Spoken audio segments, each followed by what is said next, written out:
हाय, स्वागत आहे तुमचं सासूसून किचन या यूट्यूब चॅनलमध्ये। तर आज आपण बनवणार आहोत फिश फ्राय। त्यासाठी लागणारं साहित्य आहे आलं लसूण पेस्ट, लाल तिखट, हळद, चवीनुसार मीठ, फिश फ्राय मसाला आणि ओवा। हे सगळं आपल्याला छान मिक्स करून घ्यायचं आहे। पाणी टाकून त्याची एक थिक पेस्ट करायची आहे। छान असं मिक्स करायचं आहे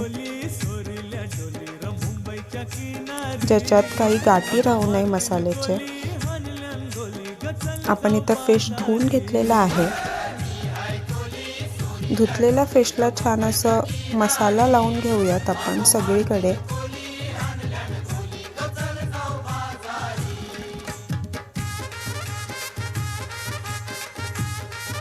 मसाला लावून घेतल्यावरती आपल्याला इथे फिश मॅरिनेट करत ठेवायचं आहे।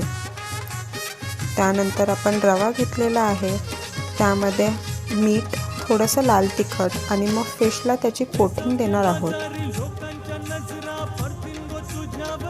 आणि त्यानंतर पॅनमध्ये तळायला ठेवणार आहोत।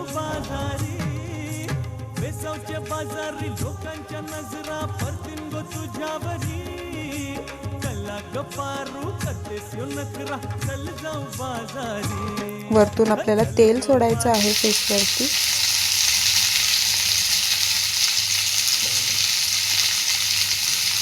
आणि त्यानंतर आपल्याला हे 10 मिनिटं झाकून ठेवायचं आहे। 10 मिनिटांनंतर फिश पलटी करायचे आहेत आणि दुसऱ्या साईडनेही शिजवून घ्यायचं आहे। तर अशा प्रकारे आपली फिश फ्राय रेडी आहे। तुम्हाला जर ही व्हिडिओ आवडली असेल तर लाईक, कमेंट आणि सबस्क्राईब करा। थँक्यू।